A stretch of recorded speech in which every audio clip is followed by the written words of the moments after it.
कर्मण्येवाधिकारस्ते मा फलेषु कदाचन मा कर्मफलहेतुर्भूः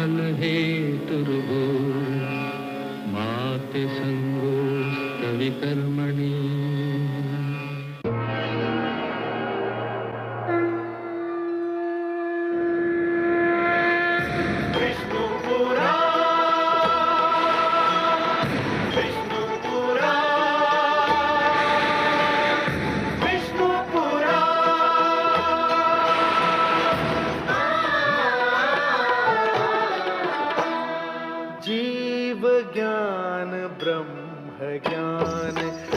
श्री विष्णु पुराण ओम की कथा महान। जय श्री विष्णु पुराण विष्णु पुराण विष्णु पुराण विष्णु पुराण। प्रगटे कब तीन लोक पृथ्वी जल वायु गगन प्रकृति कब ज्योत अगन। इस पुराण में है निहित जप तप और योग ध्यान। विष्णु पुराण विष्णु पुराण विष्णु पुराण। मैं माँ हूं, धरती माँ। मानव मुझे माता कहकर पुकारता है। मुझे बनाने वाले ने मुझे अपने चरणों से छूकर इतना पवित्र कर दिया था कि देवता भी मेरी धूल से माथे पर तिलक लगाकर स्वयं को धन्य समझते हैं। आज मैं उसकी कथा सुनाने तुम्हारे निकट आई हूं, जिसने मुझे बनाया है, जिसने मुझे मानव जैसे श्रेष्ठ पुत्र की भेंट दी है, जिसने मेरे आंचल की छांव को मानव के रहने का सर्वश्रेष्ठ स्थान बनाया है, जिसने सूरज, चांद, सितारों को आसमान में बांध रखा है, जिसने मेरे आंगन में फैले हुए समुंदरों को किनारों से रोक रखा है, ताकि उन्हें भी अपनी सीमाओं का आभास रहे। किंतु जो स्वयं असीम है, अनंत है, जो जन्मदाता भी है और पालन करता भी।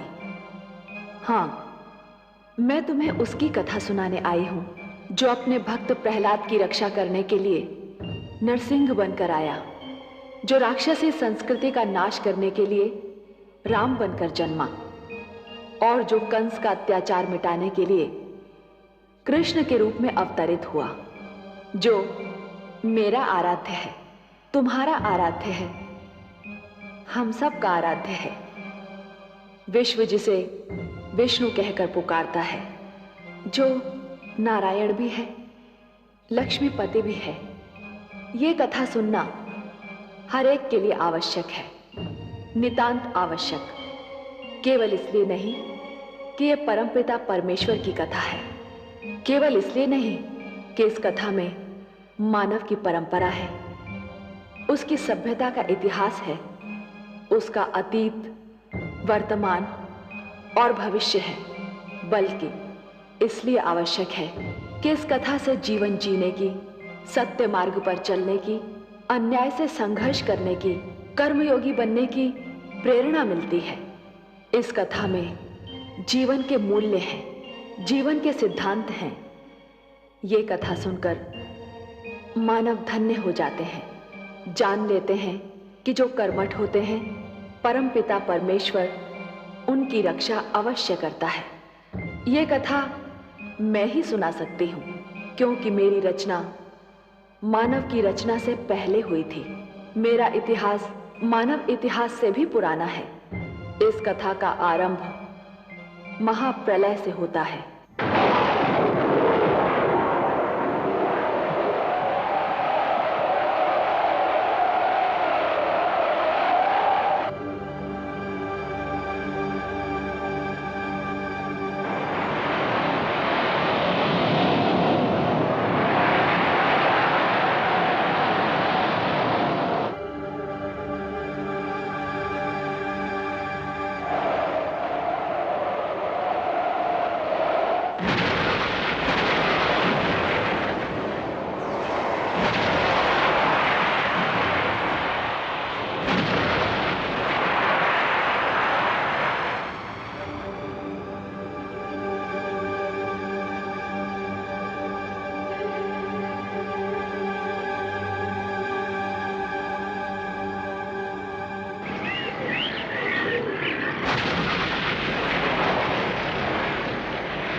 पूर्णमिदं पूर्णात् पूर्णमुदच्यते पूर्णस्य पूर्णमादाय पूर्णमेवावशिष्यते।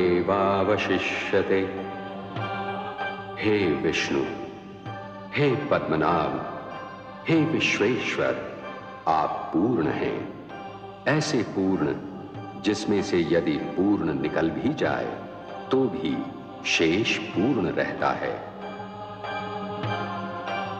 उस दीपक के समान पूर्ण जो दूसरे दीपक को जलाता है, फिर भी उसका प्रकाश ज्यों का त्यों रहता है। हे विष्णु, संसार नष्ट हो चुका है, सब कुछ समाप्त हो चुका है, फिर भी आप पूर्ण हैं। केवल आप ही सृष्टि की रचना कर सकते हैं, आप ही जीवन को जन्म दे सकते हैं।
प्रणाम।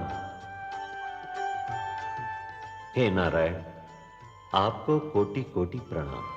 हे विश्वेश्वर प्रणाम, आपको असंख्य प्रणाम।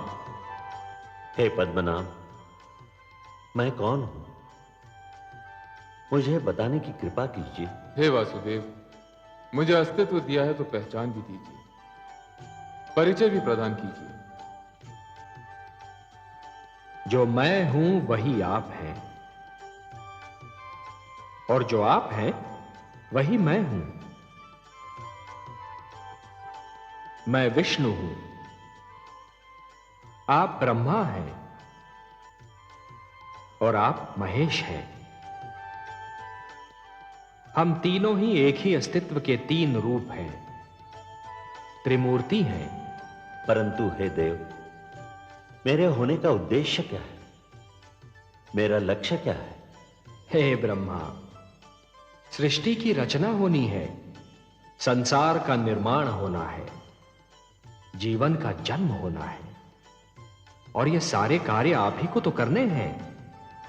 आप विधाता हैं, सृष्टि में जन्म लेने वाले जीवन के जन्मदाता हैं। और हे परमेश्वर, मेरी रचना क्यों हुई है? हे महेश, हे शिव शंकर, निर्माण और विनाश, जन्म और मृत्यु एक क्रम है, एक चक्र है। जो बना है उसे समाप्त भी होना है, जिसने जन्म लिया है उसे मृत्यु भी आनी है। यह क्रम चलता रहेगा, यही प्रकृति का नियम है। आरंभ ब्रह्मा है, और हे महेश, आप अंत हैं,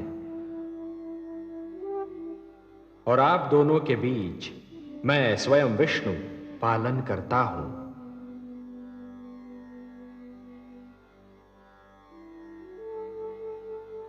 हे ब्रह्मा, हे विधाता, सृष्टि की रचना का शुभारंभ कीजिए।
प्रणाम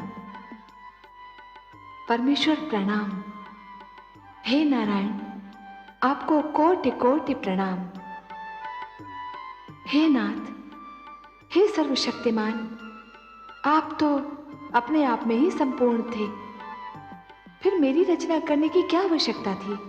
हे महादेवी, जैसे एक पुष्प सुगंध के बिना, वृक्ष फल के बिना और दर्पण छाया के बिना अधूरा होता है, उसी प्रकार एक पुरुष नारी के बिना अधूरा है।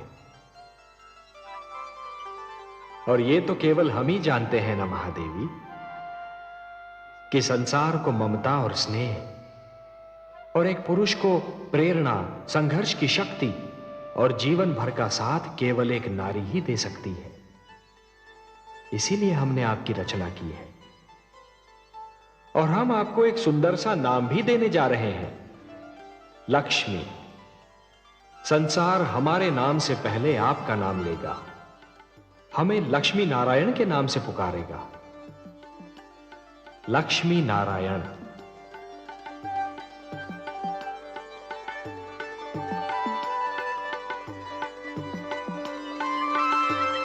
श्री विष्णु भगवान की अनुमति से ब्रह्मा ने सृष्टि के निर्माण का श्री गणेश किया।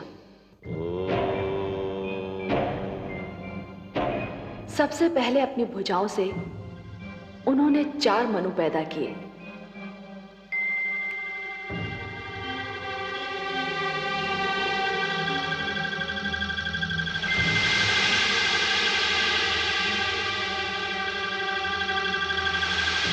और उनसे मानव जाति की उत्पत्ति का भार उठाने को कहा। परंतु शिशु रूप में जन्मे इन संकादिक ऋषियों सनक, सनातन, सनंदन और सनत कुमार में इच्छा का अभाव था। मैं तुम्हें आज्ञा देता हूं, जो कार्य तुम्हें सौंपा है उसे तुम पृथ्वी पर जाकर पूर्ण करो।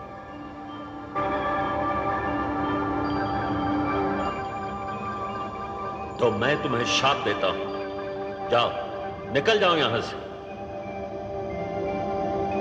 उन्होंने मानव जाति को जन्म देने जैसा महान भार उठाने में स्वयं को असमर्थ पाया। इच्छा का संबंध ज्ञान से है और ज्ञान की जड़ें विद्या में होती हैं। ब्रह्मा ने यह सोचकर निर्णय लिया कि मानव से पहले सृष्टि में ज्ञान का उजाला फैलाना चाहिए। जीवन को ज्ञान मिलने से पहले ज्ञान को जीवन मिलना चाहिए।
उन्होंने अपने शरीर से 7 आचार्यों को जन्म दिया और उनसे कहा, हे आचार्य जनों,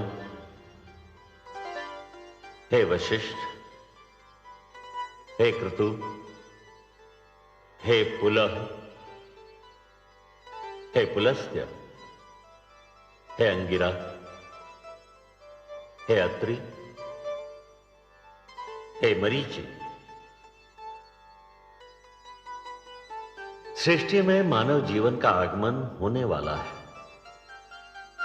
मानव को शिक्षा देना, उसके जीवन को दिशा देना आपके जन्म का कारण भी है और उद्देश्य भी। उसके मार्ग में ज्ञान का प्रकाश फैलाएंगे आप।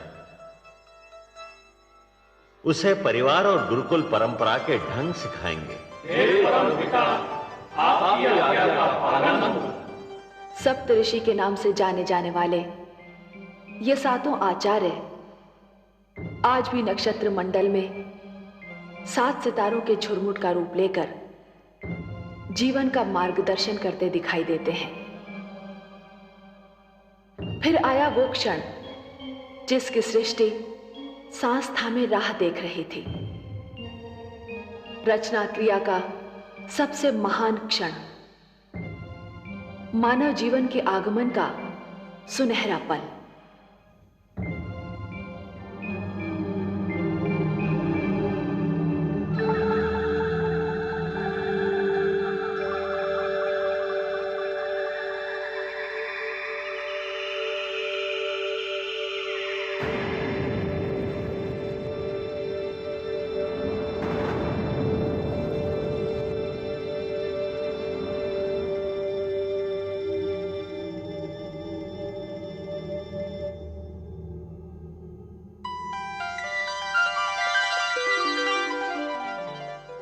प्रणाम प्रभु।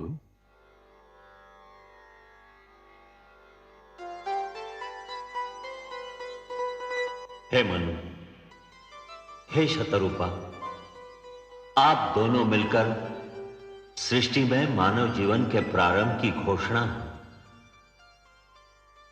जीवन रचना की शक्ति अब मैं आप दोनों को प्रदान करता हूं। मनु, आप पुरुष हैं, शतरूपा आप स्त्री। आप दोनों मिलकर मानव जाति का आधार बनेंगे, परिवार बनाएंगे, समाज बनाएंगे। आप दोनों शरीर तो दो हैं, पर प्राण एक होंगे, एक दूसरे का साथ देंगे, एक दूसरे के सुख दुख बांटेंगे। जो आज्ञा प्रभु।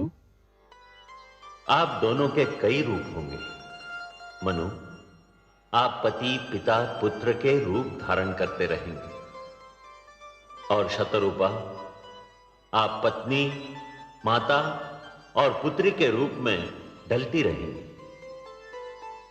आपको मैं स्नेह ममता दया और करुणा की भावनाएं देता हूं। मनु, आपको संरक्षण पालन पोषण और परिश्रम की शक्तियां प्रदान करता हूं।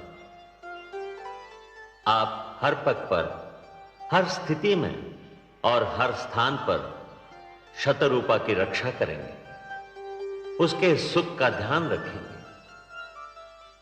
आज के उपरांत सृष्टि में जीवन स्वयंभू नहीं होगा।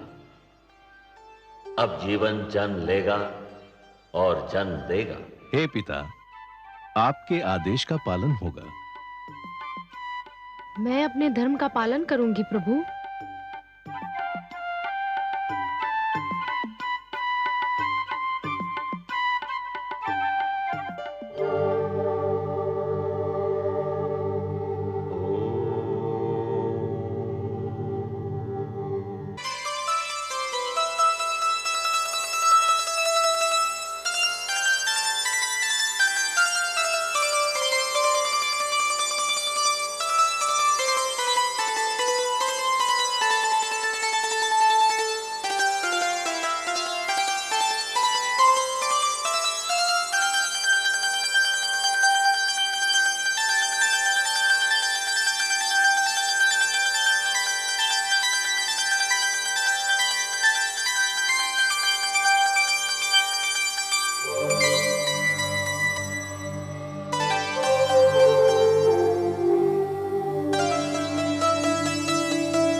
कहाँ चले गए थे आप? आपको पास ना पाकर मैं कितनी घबरा गई थी। क्यों चले गए थे मुझसे दूर?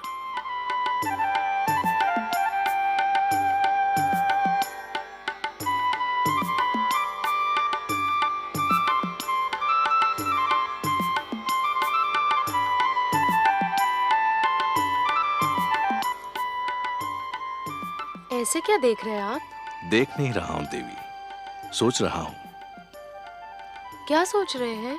यही कि आपके प्रश्न का उत्तर दूं या ऐसे ही आपको निहारता रहूं, या आपकी मधुर वाणी सुनता रहूं। ऐसी क्या बात है मुझ में और मेरी वाणी में?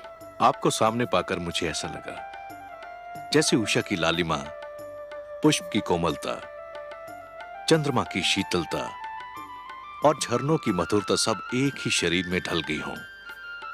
देवी, मैंने भोर भय पंछियों की चहकार सुनी, मैंने सूर्य की पहली किरण छूने पर कलियों की चटकार सुनी, मैंने सरोवर पर वर्षा की पहली बूंद की झनकार सुनी, परंतु उनमें वो संगीत और स्वर लहरी नहीं मिली जो आपकी वाणी में सुनाई दी। विश्वास नहीं होता कि ये सब क्यों हो रहा है, कैसे हो रहा है। कहीं ये कोई सपना तो नहीं, या स्वयं आप भी कोई सपना तो नहीं? तो मुझे छूकर देखिए, सपने को तो हाथों से छुआ भी नहीं जा सकता।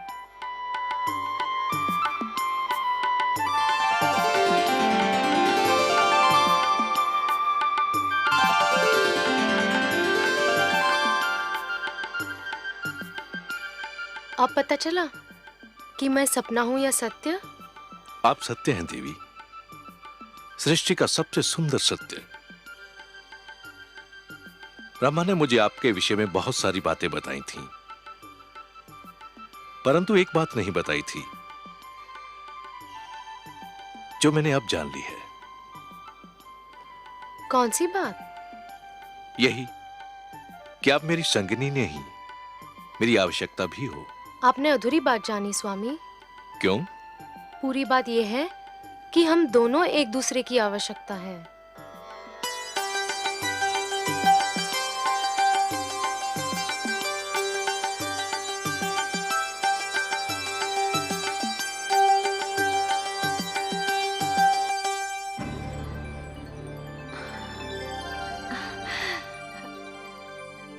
धन्य है आप प्रभु, आज आपकी लीला का एक अनोखा रंग देखा है मैंने। कितना सुंदर है ये संसार, कितनी अनुपम है ये रचना, ये प्रेम, ये भावना, ये स्नेह। मनु और शत्रुपा की भावनाओं में जो फूल सी सुगंध, मधु सी मिठास और कलियों की कोमलता का अनुभव किया, वैसी भावनाओं से तो हम देवलोक वाले भी वंचित हैं प्रभु। आपको अच्छा लगा महादेवी? बहुत ही अच्छा लगा सर्वेश्वर, बहुत सुंदर, बहुत मधुर। ये भावनाएं और इनको प्रदर्शित करने की शक्ति केवल मानव जाति को मिली है। यदि मानव ने इन भावनाओं की रक्षा की तो ये भावनाएं उसे जीवन की प्रेरणा देंगी, उन्नति की शक्ति देंगी, उसे शांति का मार्ग दिखाएंगी। ये प्रेम, ये स्नेह और एक दूसरे का आदर करने की यह भावना ही मानव जाति को संस्कृति देगी, सभ्यता देगी, उसे उत्थान का मार्ग दिखाएगी। और यदि मानव ने इन भावनाओं को त्याग दिया तो वो पशु और पिशाच के स्तर से भी नीचे जा गिरेगा। मेरी तो प्रार्थना है कि ऐसा दिन कभी ना आए प्रभु। ये सुंदर संसार यूं ही बसा रहे, प्रेम की ये शीतल धूप यूं ही बिखरी रहे, जीवन यूं ही मुस्कुराता रहे। मुझे तो इस धरती और इस जीवन से स्नेह हो गया है प्रभु। भगवान श्री विष्णु की मुस्कान बता रही थी कि माता लक्ष्मी ने अभी संसार का एक ही रूप देखा है। दूसरे रूप का ज्ञान तो केवल भगवान विष्णु को ही था। वो जानते थे कि क्या होगा और वही हुआ। परंतु मानव जन्म के साथ ही मानव के मन में जन्म लिया महत्वाकांक्षाओं ने, लालसाओं ने। मानव जाति बलवान और निर्बल, छोटे और बड़े, निर्धन और धनवान, राजा और रंक के वर्गों में बंटने लगी। शक्ति अभिमान में, बल अत्याचार में और प्रेम व्यभिचार में बदलने लगा। हिंसा भड़क उठे, युद्ध होने लगे। मेरे आंगन में रक्त की बाढ़ आ गई।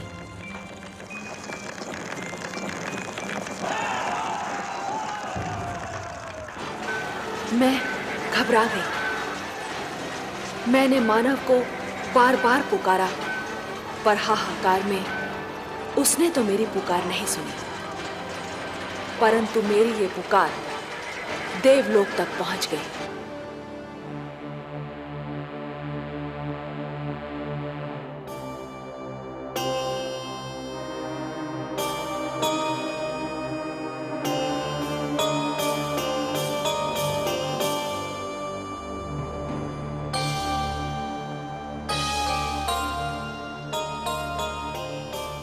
क्या बात है महादेवी?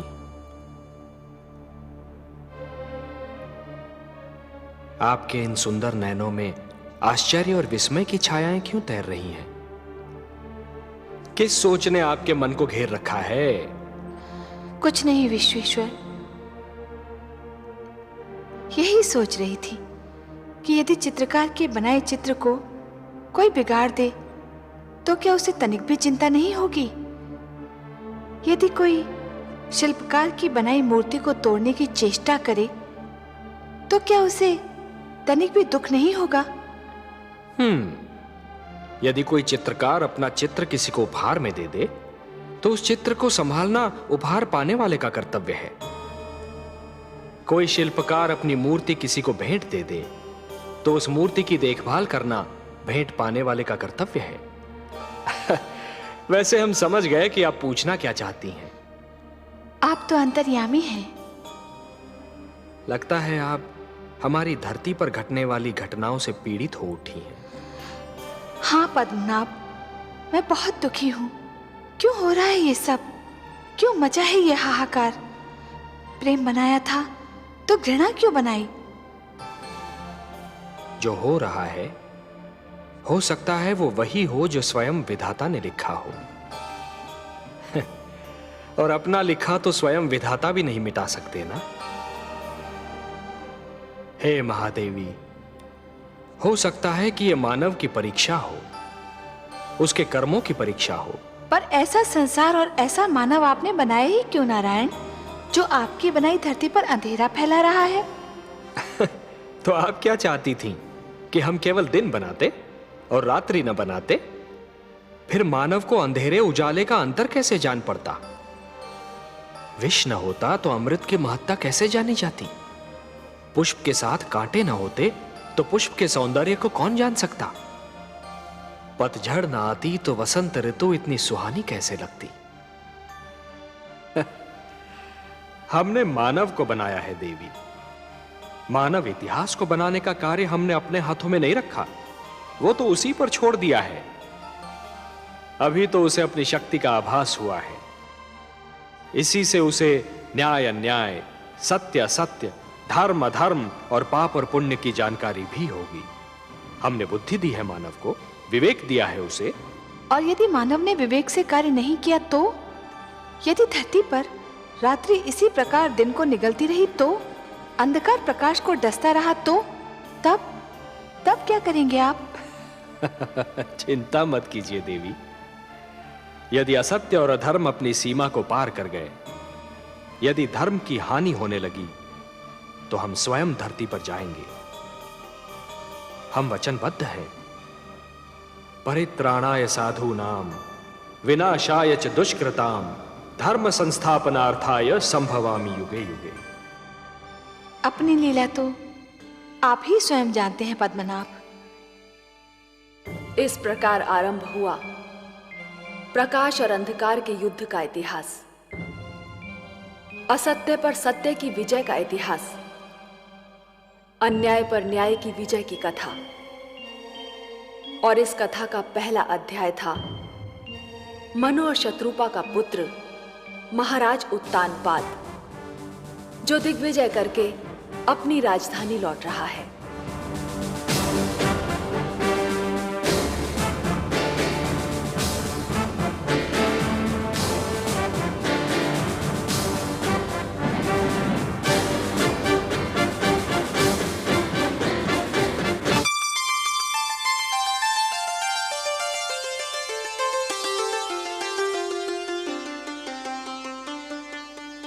महारानी सुनीति की जय हो। महाराज उत्तानपाद दिग्विजय से लौटकर आ गए हैं। महारानी चलकर उनका स्वागत नहीं करेंगी?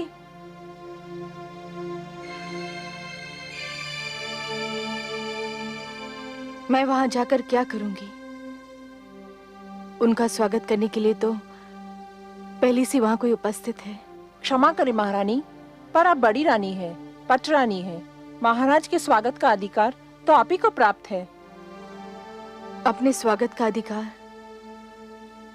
देने न देने का अधिकार तो महाराज के हाथों में है। और महाराज ये अधिकार अब किसी और को दे चुके हैं। आप यही है बातें पिताश्री के स्वागत को नहीं कही? नहीं पुत्र, मैं नहीं गई। फिर मैं जाऊंगा पिताश्री का स्वागत करने। तुम भी ना जाओ पुत्र। क्यों बातें? मैं नहीं चाहती कि इतनी कम आयु में तुम पीड़ा और दुख जैसे शब्दों का अर्थ जान लो। तुम्हारे कोमल मन को तनिक भी ठेस लगी ना, तो मैं सहन नहीं कर पाऊंगी। मैं समझा नहीं माताश्री। अभी छोटे हो ना, बहुत सी बातें तुम्हें समझ नहीं आएंगी। पर माताश्री, मैं उनसे मिलने को व्याकुल हो रहा हूँ। इतने दिनों बाद तो लौटे हैं पिताश्री। जहाँ इतने दिन राह देखी है, थोड़ी देर और प्रतीक्षा नहीं कर सकते? वो यहीं आएंगे। एक बात पूछूं माते? अवश्य पूछो। क्या वृक्ष की छाया वृक्ष से दूर रह सकती है? कदापि नहीं। तो फिर पुत्र अपने पिता से कैसे दूर रह सकता है? पिता के प्रेम पर पुत्र का जन्मसिद्ध अधिकार है।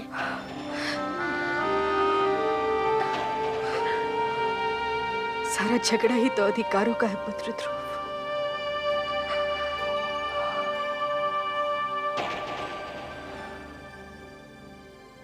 अधिकारों का है।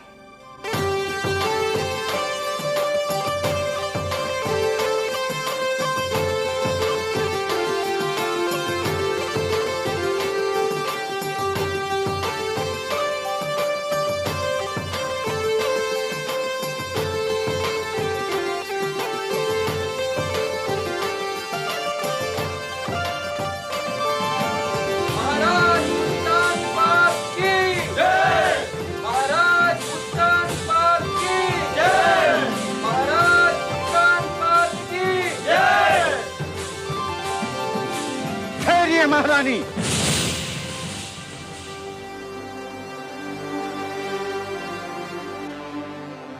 ये उचित नहीं है। क्या उचित नहीं है? महाराज के स्वागत का प्रथम अधिकार बड़ी रानी को प्राप्त होता है। किंतु ये अधिकार महाराज ने बड़ी रानी से लेकर हमें दे दिया है। क्या अंतर पड़ता है गुरुदेव? दोनों ही हमारी रानियां हैं और दोनों में से कोई भी हमारा स्वागत कर सकती है। राजा प्रजा का आदर्श होता है महाराज। राजा जो कार्य करता है, प्रजा उसी का अनुकरण करती है। राजा मार्गदर्शक होता है, समाज उसके पीछे चलता है। उचित अनुचित की परिभाषा भी राजा ही बनाता है। यथा राजा तथा प्रजा। आज जो कार्य हो रहा है, उससे समाज के बड़ों के आदर की परंपरा संकट में आ सकती है। और जब छोटे बड़ों का सम्मान करना छोड़ देंगे, तो समाज में उथल पुथल मच जाएगी। और जब समाज में उथल पुथल हो, तो राज्य की स्थिरता डगमगा जाती है। यदि महाराज परंपराओं को तोड़ना चाहते हैं, तो आपको क्या आपत्ति है गुरुदेव? परंपराएं हमारे आदरणीय पूर्वजों ने बनाई हैं। उन्हें तोड़ने का किसी को अधिकार नहीं है। तो फिर महाराज का क्या निर्णय है?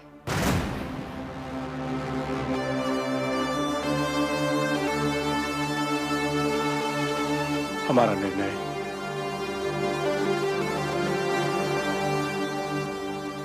निर्णय यह है कि महारानी सरुचि ही हमारा स्वागत करेंगी। यदि आपका यह निर्णय है, तो फिर किसी का भी उपदेश मुझे रोक नहीं सकता। पति का आदेश मानना ही पत्नी का धर्म है, और ये धर्म मैं निभाकर ही रहूंगी।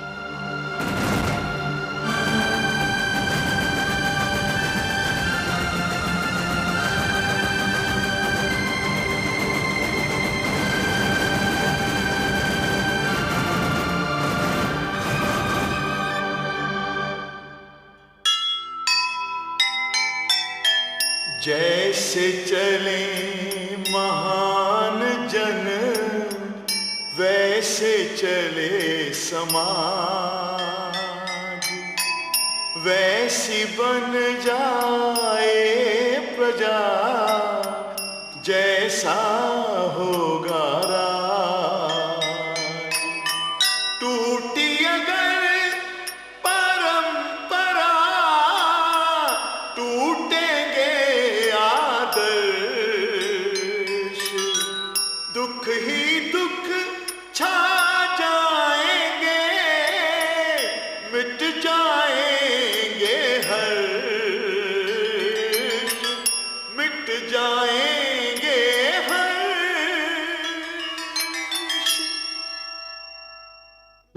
पुराण, विष्णु पुराण,